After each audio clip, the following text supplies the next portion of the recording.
बोले विष्णु भगवान की जय। पुरुषोत्तम भगवान की जय।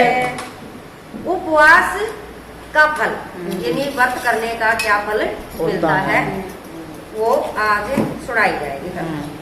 एक नयन रंभ है। नगर में एक ब्राह्मणी रहती थी। ब्राह्मणी का नाम कलावती था। वह तपस्विनी थी। उसे तप करने की अनुकूलता शहर में मिलती नहीं थी। उसके अलावा उसके जैसी कोई थी नहीं, क्योंकि शहर में घोंघाटमय वातावरण रहता था। इसीलिए वह नगर के बाहर बहती हुई नदी के किनारे पर झोपड़ी बांध कर रहती थी, कि उसको टोका टाकी करते थे।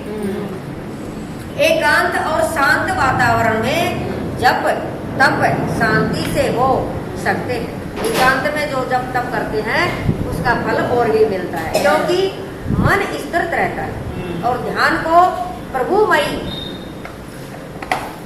करने में तकलीफ पड़ती नहीं है। भगवान को ध्यान में तकलीफ नहीं होती है। नगर में पुरुषोत्तम मास आया हुआ है। वातावरण धार्मिक बन गया है। जहाँ देखो वहाँ बस भगवान पुरुषोत्तम के ही गुणगान हो रहे हैं। कलावती ने भी पूरे मास तक उपवास करने का संकल्प कर लिया और उससे आसानी से व्रत हो सके ऐसा, क्योंकि उसकी सेवा में एक नौकरानी 24 घंटे हाजिर रहती है। पुरुषोत्तम मास के 15 दिन तो आसानी से बीत गए। इतने में उसकी नौकरानी बीमार हो गई। वह कोई ऐसे असाध्य रोग ने पकड़ लिया कि उसे बचने की कोई उम्मीद नहीं थी।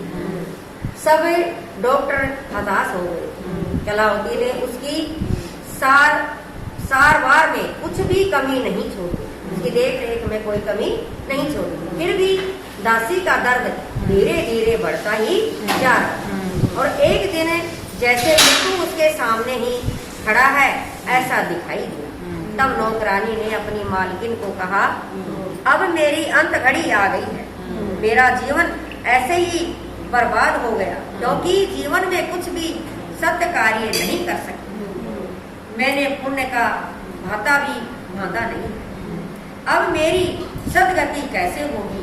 मैं अवश्य नरक में जाऊं। कलावती उसको आश्वासन देते हुए कहने लगी, हाँ बहन, जैसे करनी वैसी ही भरनी, जैसी करनी वैसी ही पार उतरनी। अगर सभी अभी बीती हुई जिंदगी का शोक करना व्रत है। बीती हुई जिंदगी का क्या शोक, वो भी तुझे अब पछतावा हो रहा है रहकर। तू समझ तो गई, इसीलिए तेरी सदगति अवश्य हो। अंत समय में तूने कहा कि मैं ये सब कुछ भगवान का नाम से नहीं कर सकी।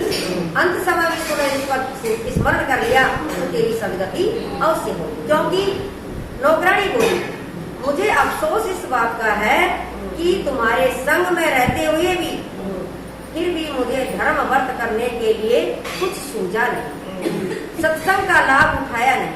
कहते हैं कि सत्संग का रंग लगे बिना रहता नहीं है, मगर मैं अनपढ़ गंवार की गंवार ही रही। कंचन के साथ रही मगर कंचन न बन सकती। कलावती ने कहा, बहन तेरे पर भव में पुण्य कच्चे होंगे, इसीलिए तुझे कुछ सूझता नहीं है।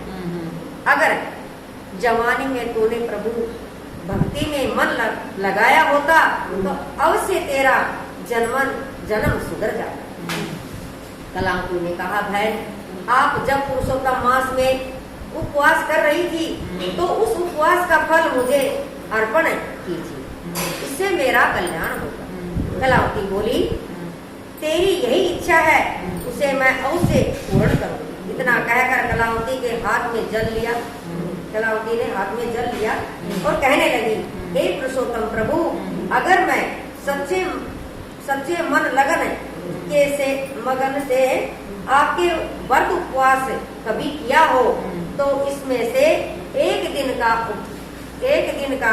फल का उपवास मेरी नौकरानी को अर्पण करती हूँ। प्रभु इसकी अवश्य सदगति कर। ऐसा कहकर कलावती ने वह जल का छिड़काव नौकरानी के ऊपर किया और एकदम से चमत्कार हुआ। एक दिव्य विमान नौकरानी को लेने के लिए नीचे आया। उसमें बैठकर नौकरानी स्वर्ग में गई।